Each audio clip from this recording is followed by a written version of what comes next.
listening to the Walking Dead TV podcast, mid-season special. This is episode 233. I'm your host, Craig Bamunda. Joins me this evening, Mr. Aaron Newworth. Hey guys, it's me, Aaron. I'm here with my friends, Dr. Stephen Franklin, Captain John Sheridan. Don't go there, sir. Don't even go there. He's just reading off the Wikipedia. Don't you It's dare. my good friends. What are you talking about? It's the year 2258. Whoa. It's, Wikipedia? What are you doing? it's 10 years after the early Bonnie War. You don't know this? Stop this. Shut the Wikipedia. Yeah. You are forbidden from Wiki. I'm on the council now. You're nowhere near the council. No. The Earth Alliance. Yeah, you're faking it. Listen, first of all, you're welcome anytime. You're not even the Drazi. Purple Drowsy or Green Drowsy? Which one? He's not even anyone. None of them. Oh, If we all learned a lesson from episode 115, I mean, Parliament of Dreams, there's a lot of things to take away from that. Stop. You sacrifice down. If he doesn't stop, I'm leaving this call. Mr. Daryl Taylor. We're gonna try to do this together, but I don't know. We'll do it. And Mr. Jim Dietz. This isn't the Space 1999 podcast? I'm in the wrong chair. I'm sorry. Is that on Amazon? I'll do it. That's funny. That show was messed up, dude. I know. Anyway. So we gathered tonight to just talk about the Walking Dead trailer and some San Diego Comic-Con news that's been happening. A lot of other stuff that's been happening over the last, I guess since we last gathered together talking about Walking Dead several weeks ago. I'm sorry. How did we gather, Craig? We gathered. Go ahead, Daryl. Together. Did you hear in the trailer? He actually said that together. Did you hear that? Oh, yeah, it stuck out. Yeah, it stuck out. That was awesome. It's absolutely awesome. So Hey, before we get to the news, can I do a quick shout out? We have a fan who does animation instructional videos for it's Kaja Plus Tate, and it's the Twitter handle is We Are Kaja Tate, at We Are Kaja Tate, and they did an instructional video about lack of sleep and how you need proper sleep every night. And he was the artist was kind enough to use us as cameos as zombies in the video. It's pretty neat. You can spot all six of us. Next guy, give me a 6-pack though. I never saw it. It was pretty cool. We were like animated. I loved it. Yeah, like zombies. It was pretty cool actually. And I got shot in the head. That was crazy. I very much enjoyed seeing a zombified version of myself. That was neat. I was like, what is this? And yeah, then there we all were. That's my shout out to the folks at Kaja Tate, and that was really cool. That was a nice. That was pretty cool. So as Aaron was trying to make fun of us, just as we started the podcast, we have Who's still making fun? I'm just recounting my favorite characters from that TV show. We decided to stay together during the summer. For those of you who don't know, Exactly. we've been recording on the usual Walking Dead night on Monday nights. That's called the Grey Council podcast, Babylon 5 Revisited. So if you haven't checked it out, you definitely got to check it out. It's been a real wild ride. We've enjoyed that. Chubb, Daryl, myself, Jim, Aaron, you're always welcome, sir. Okay, even Russ has been on. Yeah, exactly. Anton as well. So yeah, it's been a really good time. So if you like hearing us and you don't really you miss your fix of us, check us out, the Grey Council podcast. We put a couple links on the page. We'll do a few more just to get some crossover. But it's been a lot of fun. Usually we kind of take a break this time and do our own things. I'll do our chat. And you guys do DC stuff, and Russ does his Marvel stuff, and you do that money hat wearing movie critic thing you do out there, Aaron. So we understand how it is, but we want to stay together this summer. That's what we did. It is the summer too, so I have lots of money hats depending on the style of the day. Exactly. So anyway, we want to get back, and because I think the trailer was really good for The Walking Dead. I thought it was really compelling, and I liked the panel. We'll talk about that too with the new showrunner Angela Kang. So I mean, let's dissect the trailer first, maybe then talk about the panel and take it from there. Obviously, starting with the Walking Dead trailer, it was about a 5.5 minute one. A lot of nuggets in there, and especially if you're a comic reader. There was a lot of little stuff in there from the comics. So what did you guys think? What were your initial thoughts on that? Rick got a haircut. He did. I mean, It's clean. It's the old man Rick look, right? Yeah, it's very cool. It's pretty cool. He was clean. He was smooth. It certainly reflects an era of the comics that I'm pretty familiar with these days, and that's the look for sure. And we definitely got confirmation in the trailer what we've been hearing all along, and they also said the panel there will be a time jump. Right. I mean, Maggie's baby's been born, and I guess it's probably Saying she's already smoking and driving. Yep. that far of time jump. Let's take it easy there. Yeah, I mean, I think we all knew the time. I mean, just the nature of where the show was. Even if you're not following the comics, I think you have to take some kind of. You have to know things are gonna have to change in some way instead of just giving you like, this was the next day. Like that's not really exciting at that point. Yeah, I mean, I thought it was pretty good. I think there was some good action scenes in there. But the thing is, the elephant in the room, like Andy Lincoln was talking about, is that he's going to be gone, and pretty early on in the next season, he's leaving the show. Maggie's not going to be here that much longer. And she's leaving too, and they're both leaving reportedly, supposedly, in the first half of the season. So I mean, it's gonna be interesting how they do it. We can debate till we're blue in the face whether he actually gets killed or not get killed. Does he, does he die? Does he just get lost? Does he join a different community? Is he go looking for Morgan? I mean, there's a lot of things that could happen to Rick, right? So I would hope, just being a huge Rick fan, that he's not killed off definitely, and he is kind of preserved, maybe to come back in 6 or 7 seasons or so as a cameo or something. I mean, the show's not going to like season 14. Oh, yeah, imagine this world Walking Dead's still going. After losing Rick and everything, unless the show gets monumentally better, which would be surprising to me. Like, I don't know. We talked about that before. Like, how long can the show really go? We said pretty much as long as AMC wants to let it go, right? I mean, as long as the numbers are in a way are still enough that they can keep it going. At the same time, I think given the direction Fear the Walking Dead's gone, the promise of more spin-offs, I can see them ending this show proper and just landing into that area where they don't need to rely on like a scripted. Look at Law & Order. Yeah, SVU was the one that survived. But look how long Law & Order went before it ended. They already established all the other ones at the same time Law & Order was going on. So fair enough. You never listen. It's still high. Is it one of the highest cable shows? Well, we saw. I mean, somebody likes to tell me that. I know that much. It's definitely up front and center in all the AMC PR. Yeah. I mean, looking at the trailer, we see Negan in a cell. Rick has kept Negan in a cell, and Negan is still taunting Rick after all this time, even though he's he's a prisoner. There's definitely we see the tensions that are starting. Maggie's frustrated with Rick. Carol's frustrated by Carol's like frustrated with new members that are there, and Daryl just seems generally frustrated by everything. He just want to kill everybody. So I mean, it's definitely showing a shift in the show. Plus, I mean, something else I noticed in the trailer, there seems to be a shift away from guns and more toward like manual weapons. Like you see, Joe uses crossbow, but you see everyone else is using hatchets and scythes and stuff. Even Carol. So and even Angela Kang mentioned that she goes, look, the gas is getting bad out there. The cars are not going to run as well. The roads are crumbling literally. So that was something they did deliberately, I guess, this season to accentuate the time jump. That look, we're going to have to revert to a pre-industrial type of situation here, where it's back to the horses and the nobody's rebuilding these infrastructures. Nobody's making more guns. Nobody's making more bullets anymore. I guess. I like that the Walking Dead's finally becoming as realistic as Last Man on Earth. That's I mean, a lot of action though, and Kirkman also said that the Whispers were at the end of this thing. Was that people in the mud? Is that what they were trying to say? The Whispers were. I thought they were running from. Right. I don't know. He said that, but I was watching when they showed like the post trailer credit scene, Stinger, Stinger. I was like, well, clearly this is supposed to be set up for the Whispers, except I didn't hear anything to really suggest that beyond because I said it is. That's what it is now. That's really what I have to go with. Because I watched this, I feel like I should be more tense about this. But it's like it's just people avoiding walkers. It's nothing new. So maybe they're in the herd. I assume they are. It's just like they don't do anything to indicate as much. That was very subtle, unless they cut it, and Kirkman no one told him. Like I mean, I never know. Yeah, I think they were there. The Whispers. I was like, okay. Yeah, you got to get that stuff so quickly done, and then to get to the con. So you never know. I was waiting for like a head to turn, like just to hear some kind of voice. Me too. It was just in the money. All right, whatever. Like that's new cast members. Yeah, so A lot. who else they announced? A lot of Alpha's coming. Who's that going to be? Yeah. Yeah, Samantha Morton, who's a very good actress. right. Yeah. Dan Fogler is joining the cast as Luke. He's in like the Fantastic Beasts movies, among other things. There's a few others. Those are the two notable names I know offhand. Oh wait, they have the deaf member of the cast, Lauren Ridloff, who's a deaf actress, joined the show. Yeah, it's pretty good. I think this direction is going to be pretty interesting this season. I really do. It seems like they're taking a different tack. Even Kimball said, we've been at war for 2 years, so it's like they're finally going to change it. It's going to be a lot of world building, a lot of civilization building, which I like that kind of stuff in The Walking Dead. I want to see how they really progress and move on and stop this constant battling between groups. And I'm sure there'll be conflicts elsewhere. And there's going to be little insurgents, and even in the trailer, you say, we are Negan. You still see that stuff scribbled on the wall, and there's going to be some stuff. But I just think it's about time. The show needs to grow up a little bit. It's got to stop, kind of living in this constant perpetual warfare situation, which is just, I don't know, getting boring. To tell you the truth. I mean, it'll be Yeah, less of a straight up war, straight up all that war stuff that's been dragged out for so long. But there's going to be conflicts. Like I want to see the show evolve like you do. I just hope it does it in a way, even if it's still riding on the same kind of like tensions between people type thing. It does it in a way that's refreshing. Like the idea of like absence of guns and focusing more on the fact that we're in a new society where the lack of infrastructure is very much a role here, and you can't keep using ammo forever. You have all the Eugenes you want.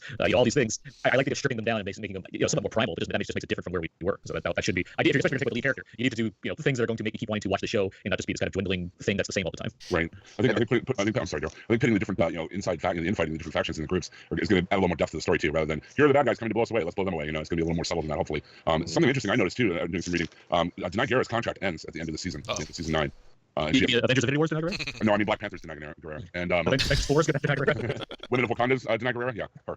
So it'll be interesting to see whether A, the AMC rolls up the money truck to keep her around, or B, they keep trying to morph the show into something else. Well, they kept saying that it was going to focus more on Daryl and her character and Michonne. So you would think that they would want to build them up. I'll say this. I mean, if we're backing up $20 million on Norman Reedus' backdoor, and like they don't do that for Denai Guerrera, I call it a little bit of foul as far as who we're spending money on. Yeah, totally agree on that one. Bit of a discrepancy as far as factors of today's culture here. Exactly. If Rick disappears, that leaves a little less story for her, right? Her boo. Her boo's out of the picture. You grow the character. She doesn't need to rely on a man to tell her She doesn't story. need no man. No man. But then, and also, part of that whole thing with Negan was that you used to tell Rick sometimes that fear is what keeps people in line, right? It keeps people from breaking out in chaos. And I think, it'd be fun to kind of see how that goes, because we have all these different groups, and a lot of them are not going to forgive the saviors, even though they say they weren't the ones killing, right? Not forgive. Well, there was even that one graffiti on the wall that said, "Where are our saviors?" There'll probably be still savior sympathizers in the group too. Yeah, it's so weird on the wall. they kept things going, right? You'll have those kind of people that they don't know about any of the stuff that they were doing to other people. All they know is that they were able to eat, and that they, they felt safe when when Negan was in charge. So you'll have a public gathering where Negan's like burning people with iron. I think they had an idea of what Negan was doing. Well, to his people when they broke laws, but I'm talking about in general to other groups. I don't, like they can say, or they didn't want to know what they were doing to other groups. Like in this extreme society, right? In extreme society, if you, Negan is supposedly punishing the people that are breaking the rules or breaking the laws. That's a little different than, than just people him going in and just taking people's everything from them, taking all their food and supplies and whatnot, which he was doing. So I guess I hope that there's just.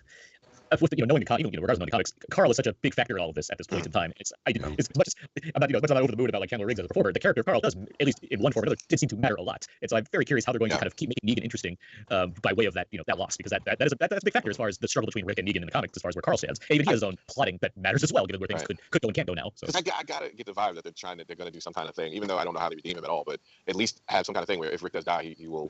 I don't know. Maybe he'll be in debt to him to at least try to help protect the group. Yeah, there's certain. It's with the time jump especially. There's a kind of seeing a certain light or seeing a new perspective or whatever you want to do, or fighting for the greater good, that kind of thing. Right. There's things to do with Negan, yeah, for sure. And Jeffrey Morgan seems to want to be here, so good on him. They kill him. If Rick either dies or disappears and appears to be gone because he has sacrificed himself to protect Negan from Maggie and Daryl, whoever else, and Jesus too. I guess he's a part of this thing too. Oh yeah, I forgot. That's the thing that breaks the that could be the thing to bring them all together. Like we see how we went too far. Like we actually went against the people that we went through a whole bunch of struggles with. And if we can turn on our own brothers and sisters like that, then maybe we need to kind of think about that. Does it bother you that we know? Now I'm asking as a group question. Does it bother you that we know Rick is going to be gone already, and that? Yeah, we always know too much. Well, it seems like we've become more and more accustomed to it. Like when the show first started, it's not we're focusing too, or at least news-wise, it wasn't like hitting all the time that John Berthel's leaving the cast, or he's got cast on a new show, that kind of thing. Like early on, you could. Or even like 2 seasons ago when Sneaker Martin Green was like cast on a Star Trek show, and we're like, well, this is inevitable, she's going to go out. It's like, no, they tried to play it. Well, not really, you don't know, and then obviously, then she did, right? That's the whole thing. Now it's like Andrew Lincoln's definitely going to be gone. And it's not just like people on the internet know. It's like everyone that watches the show knows that he's going to be leaving the show. Right, so it's like, I like to think that the show knows how to figure that out. I look forward to seeing what they do with that. But it is kind of it's a bit of a killjoy to know that at most half of the season is what we get of Rick now, and we have to know to anticipate this factor or try to blind ourselves to it. They can play that too. They can spin that, right? They can do a lot of fake deaths, a lot of teases. Like, okay, and they've done that. Right. Yeah, they have. They did that with Stephen Yeun. Yeah, I was just going to say. Now John Bernthal has also been cast this season. Okay, we're sorry about you, Stephen Yeun. Yeah, exactly. But John Bernthal's going to be back on the cast too, so we don't know in what role. We know that he's there. Is he going to be there as like a flashback as Rick's dying? Maybe is he seeing his old friend? Like who knows? But he was seen on the set. He definitely filmed some scenes. Maybe Rick will be having hallucinations where he sees him as the pressure starts to crack him. Yeah, he'll be that or Shane's long lost twin Blaine Walsh. He'll be coming up like Blaine. Yeah. Or Come to the Light. It'll be one of those episodes of Come to the Light. Like all is forgiven. It's okay. You can rest now. You don't have to feel that guilt about what happened. He's in the dog costume on Preacher. That's what it is. I knew it. No, he's not. We already saw he was in the dog costume. I still think it's a little bit misleading. I don't know what it is. You know what it is. You know what it is. I don't know. You know what it is. I don't know what it is. But I mean, that might be an interesting thing to do with it. As far as I mean, he's had hallucinations before. Mhm. I'm talking about telephone stuff and people that are Ghost Story. Yeah. Yeah, so, I mean, it wouldn't be too out of line for the character, and it would be an inventive way at least to put Bernthal back in. So.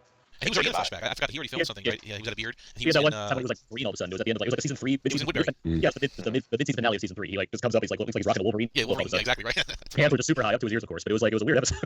Always tugging on the pants. Always tugging at him. Always. Yeah, that's funny. So, all right. Any other little clips from the trailer that got you excited? I mean, besides him saying together like 15 times. I mean, Every time I saw that helicopter, I'm like, girl's gonna kill that helicopter. I just know it. great Kill that little helicopter. right? Well, they got one rocket left. So he'll just grab the blade and just like shove it into the cockpit and be like, see that? And then he drives off the motorcycle. That's conveniently right there in the air. And did you see the windmill? Did you catch that with the windmill? It said Commonwealth on there, on the back of the windmill. Mhm. Yeah. So yeah, I guess there's some things they used a sign, or maybe that's a sign of what's going to come. I know in the first episode they were hinting at the Comic Con because Nicotero was talking about it. He directed the episode. They're going to be in DC. And they're going to do a shot that's very reminiscent of the end of the Planet of the Apes. Like that kind of thing. So who knows? Maybe Lincoln Memorial may be there, or some decrepit national monument that's been left to age and nature took over. Who knows? I want that big scene. I want it. It's the Lincoln Monument, and they replaced the head of Lincoln with a zombie head. Why'd you do it? Damn you all to hell. Damn you to hell! It's Planet Zombie. They all wake up with their mutual comas, and it's like, oh, there's no Planet Zombie after all. Yeah, Exactly. exactly. If Mark Wahlberg comes out of nowhere, it just starts screaming at them for no They reason. can put Donnie. They can get Donnie on. They can afford him. I don't know where Mark Wahlberg just runs out with a bunch of gorillas chasing a bunch of apes. Okay, that's pretty funny. Yeah. Hey, how you doing? Hey, what are you doing, Abe? How's your mom? I'm gonna help you, all right? How you doing? How's your mother? Okay, all right.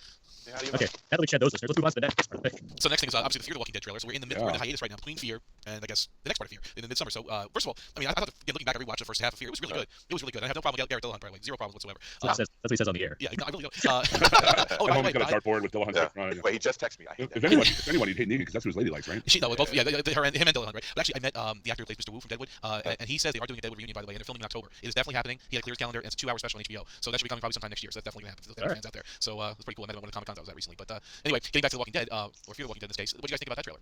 The Hurricane. Yeah. Good stuff. I like coming in. I thought it was a little weird how Morgan had I lose people, I lose myself written on his forehead backwards. Yeah, You could see it in the mirror. Oh yeah, that's interesting. Okay. Yeah, That was wild. the backwards things. Like, you really went out for this one. It took Then some he time. had, then he had that ring that said love and hate. It was on one side. Yeah, exactly. He was holding up that boombox the whole It was time. like, why no brothers on the wall? It was the whole thing. I find out his real name is Raheem. Yeah. It's really hot out the entire episode. Oh, it was steaming. And then he bursts through the window of that pizza shop, and it's like, oh, that's the last pizza place in Texas. Man. How come there are any brothers on that wall, man? I'm The wall of saying, fame. the ghost of Danny Aiello comes out of nowhere and it's bad. I thought it was cool because we really, I mean, I can't think of a time on the Parent Show where they really had to deal with huge, like, force of nature type stuff. Right. It's like that one episode in like Where they met, season 5 where they met Jesus. No, Aaron Yeah. introduced himself, right? Exactly. So that's it. I know what you mean, Jim. Like that's a neat factor to add in for sure. Yeah, no doubt. And you wonder, like, what would happen after it? I mean, and Texas has hurricanes and they have flooding and stuff. I mean, what would happen if, what would happen Oh, to the they did zombie do- landscape, They You did see him do blowing the up. lightning. They did do the lightning one once, remember? Oh, in Fear. Is that what- Yeah. Yeah, Yeah. Fear. Right. That's true. Do that. I think it's a smart move to like put like having force of nature type stuff in there as something else that they have to overcome, like another type of hardship they have to deal with. Well, it looks. I mean, it looks like they're in this house holed up in the storm, and it looks like all of them are dealing with their own, demons right now. Like they're a lot of them are damaged from what happened, earlier. So it's like they haven't dealt with it yet, right? So it'd be kind of cool if they do kind of put them in a situation where when you're all stuck in one place, you just have to deal with your own crap. Well, it's interesting you say that because one of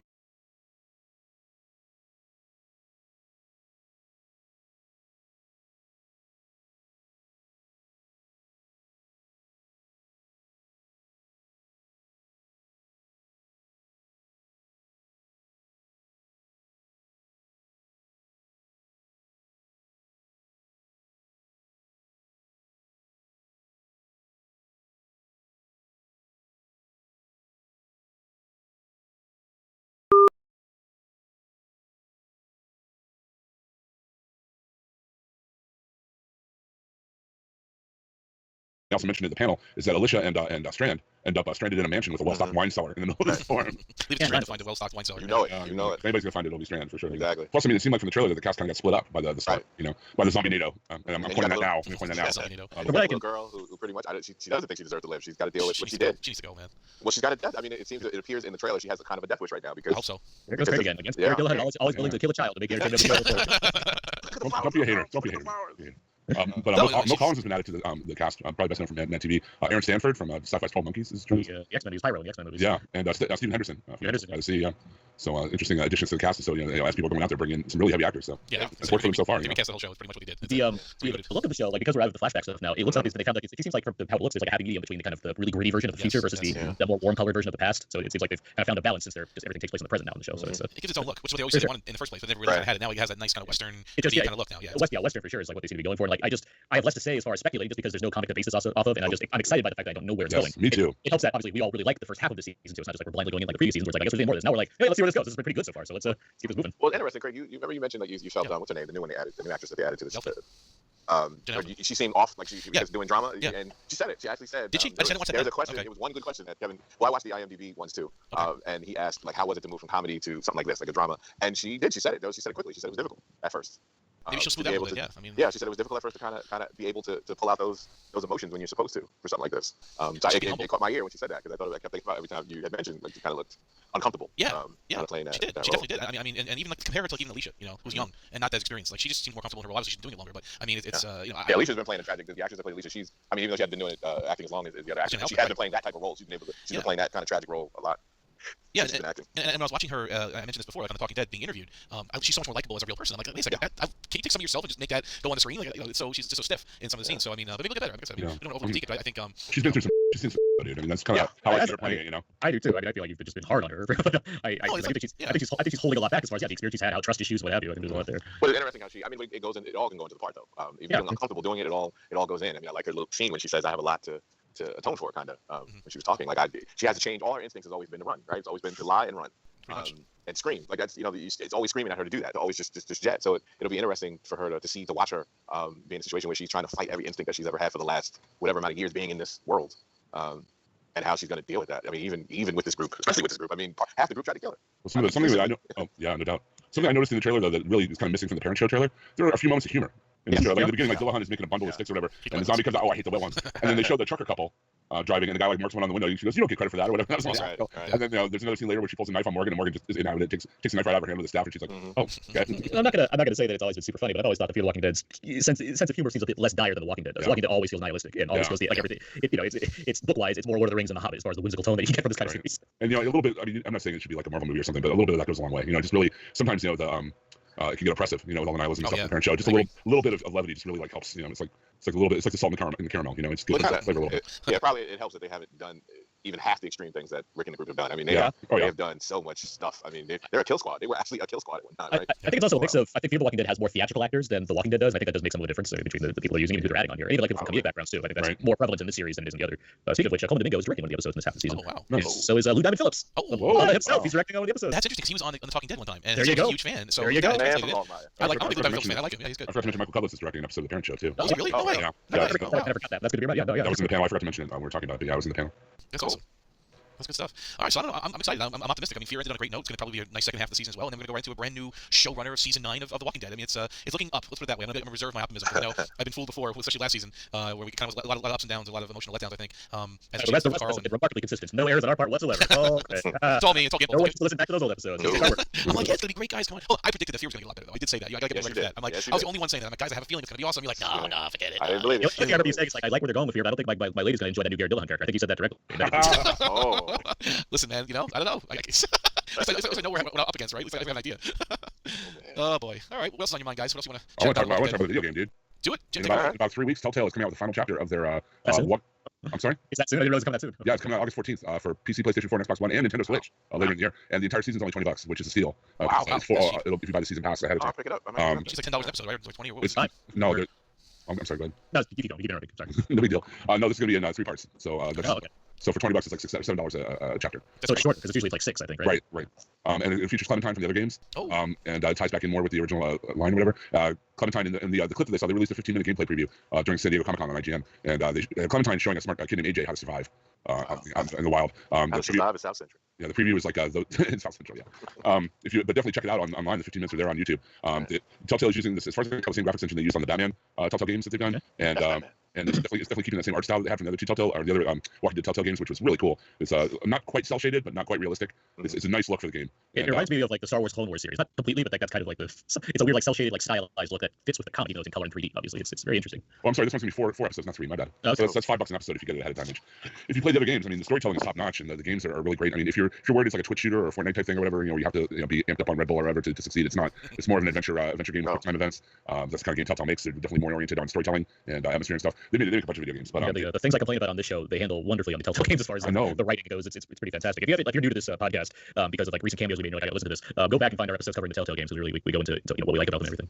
Absolutely. I knew Telltale from their Fables games and some of the other games they've done. They really do an excellent job setting the tone and telling stories in this world. It's great. They even I can't say enough about it. It's one of my the Telltale games are one of my favorite expressions of storytelling in this universe, even more so than the TV show sometimes.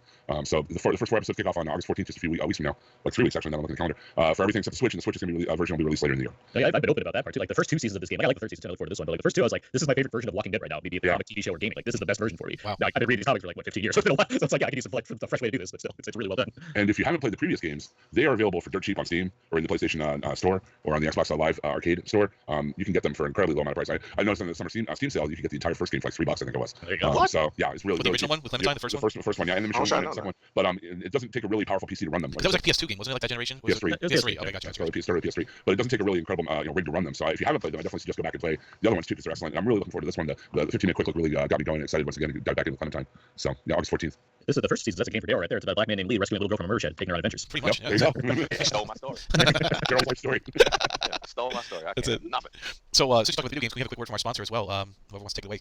Yeah, I guess it's me. All All right, Jim, go for it, Jim. DCBService.com. That's where you should go. Why? Well, if you're looking for anything geeky, anything Walking Dead related, you're looking for comic books, games, apparel, collectibles, action figures, graphic novels, compilations of that nature, DCB Service has them at a fraction of the price that we're going to pay at even big box stores like Amazon or whatnot. And they're great people to work with. They're a small company of people. They aren't a giant monolith or whatever. Everything that appears in the previous catalog every month, you can get at DCBService.com at an incredible price. And if my computer boot up more quickly, I can tell you what some of the deals are for this month. I know that right now Batman just got married in comics. Our friend Tom King just wrote has been writing Batman for a while and just writing this great storyline about Batman and Catwoman getting married. And, Maybe getting married. Well, maybe, yeah. And the trade papers leading up to that are all 45-50% off. DC Universe bundles are 50% off. We got a new Vertigo bundle at 50% off. Archie meets Batman 66. Hey, Daryl, here's your favorite comic of all time, buddy. That's available right now. It's 35% off. I know, Daryl. Try to continue yourself on that one. I will get it right now. Yeah, you're gonna run it. If you go for digital comics instead, you can still get a discount from DCB Service through Comixology. The Stranger Things comic is debuting this month. Only $1.99 at DCB Service right now. Is that just about a bunch of kids that sit in their basement and read comics about other movies? No, they play D&D. Oh, that too. I like Stranger Things. I'm just kidding for no reason. I'm looking at Marvel Milestones Masterworks Black Panther movie statue. If you're a fan of the Black Panther, this thing is gorgeous. This looks like heirloom quality. Normally $250, but DC Service has it for $175. Again, they have T-shirts, action figures, collectibles. If you want to catch up on the Walking Dead comic, they have it there not only in the trade paperback form, but in hardcover editions, nice omnibus, oversized hardcover edition omnibuses, or in compendium form, all at a fraction of 30, 40, 50% off a fraction of what you pay for them in the stores. And again, they're good people to work with. If anything, heaven forbid, should go wrong with your order, they take care of it immediately. I know our friend Russ is very particular about how he gets his books. They need to be in pristine condition, and he orders from DCB Service all the time. And I think on the rare occasions that things have gone wrong, they've totally made it right with him immediately. There's a great company to order from. They have a wide selection. DCBService.com is the place to go to check it out, or their sister site, InStockTrades.com. They always have specials. They always have deals, and even the stuff that's not on special, not on deal, is discounted for you. So you should definitely go check that out. DCBService.com. We thank them for their continued support of our podcast. Thanks, guys. Yes, thank you, Jim, for bringing up that sponsor. They make it possible for us to come to you with all this amazing news, views, exciting stuff we have to talk about Walking Dead. So, all right, guys, any other final thoughts you want to bring up, or are we just going to wait until Fear starts up again? When's your show up? August? It's coming up August 7th, I think, in a couple weeks. Yeah, not too long. Wow. Yeah. Already? So we're going to have to rearrange our schedule for the Great Council. And because actually then Fear usually leads right into the October, right, which is when The Walking Dead starts. Mm-hmm. So we're up for another like 16 weeks. Sure. Can you rearrange the council? Because I mean, Commander Jefferson Clare is not going to be there forever. Oh, man. What about Michael Garibaldi? Listen, like, if you want to hate, all right, don't let Daryl. I'm just talking about these characters. What? Daryl, do you want to talk about the ratings on that show? Susan Ibarra? You want to talk about the downloads on that show? We got more downloads on that show than most of the other podcasts put together. That's all I'm going to say. So it's, who's making fun? I'm just extolling it. I mean, you're saying it right there. It's so popular. Just like I'm saying, people don't want to miss what. All right. Do you want to join next week? Do you want to join next week? We watch 2 episodes. I don't think the council hasn't discussed Fear Kodo. Like you're just saying names. You don't even know who these people are. You have no idea what you're talking about right now. Listen, I won't have the council disrespected. I will not have it. Anyway, if you're looking for Walking Dead TV podcast or the Great Council that we're talking about Babylon 5 retrospective, you can find them at hhwlod.com. yes. Also, you're Or going to on its own, right, or on the Taylor Network podcast.com. Or its own feed. I was going to say its own feed. Its own feed. You can just look up a Great Council on its own feed on iTunes. Something else you might want to check out coming up on hhwlod.com. We're going to be I also run Dungeons and Dragons podcasts, and we're going to be bringing one of those over to hhwlod. It's kind of like our pilot program to get the name out there. It's called Crown of Queens. It's kind of a Game of Thrones set in a like an Arabian style city in this fantasy world called Maya that Anton from the Great Council has put together. And we add sound effects and background music, ambient noise, and voice modulation, kind of turn into a radio show. So it's not just a bunch of people sitting around rolling dice. We have actually a few professional voice actors, including Vanessa Singleton, on that show. So that's really cool. So check that out, hhwlod as well. Chubb sent me a message. I have to read it. Okay. So Chubb says he couldn't do this tonight. He goes, I'm excited for season 4.5 of Fear. Looking forward to The Walking Dead season 9 as well. But I don't have optimism for the season considering Andy leaving and other changes. I am most excited for the final chapter of the Telltale Walking Dead game. I can't wait to play. So those are Chubb's phoned-in views for what we're talking about tonight. So He's always phoning it in every show. I swear. sometimes he was with us. He's phoning it in sometimes. You're right. Calling in from Planet Chud. Come at me, bro. Come at me. All right, guys. That's great. Oh, and I also want to mention, if you want all the rest of the news from San Diego Comic-Con, Daryl and myself and our friend Tommy Salvo just broke it all down. It's a 2-hour long episode of Nothing's On. We went through and covered pretty much anything movie, TV, and geek related that we could find from San Diego. So you definitely want to check that out. If you're interested in Aquaman trailers, Shazam, Godzilla, the TV shows like The Gifted, Castle Rock, and some of the other things. Talked about all that stuff. And we did a special episode recently, a spoilercast review of Unfriended the Dark Web. here's the spoiler from the spoilercast. It wasn't very good. Take the class. Yeah, DailyNetworkPodcast.com. Excellent. Aaron, how about you? What you been up to, buddy? Oh, you can find me mostly at midnight on the firing line, but when I'm not there, Oh, you gotta stop. You gotta stop, man.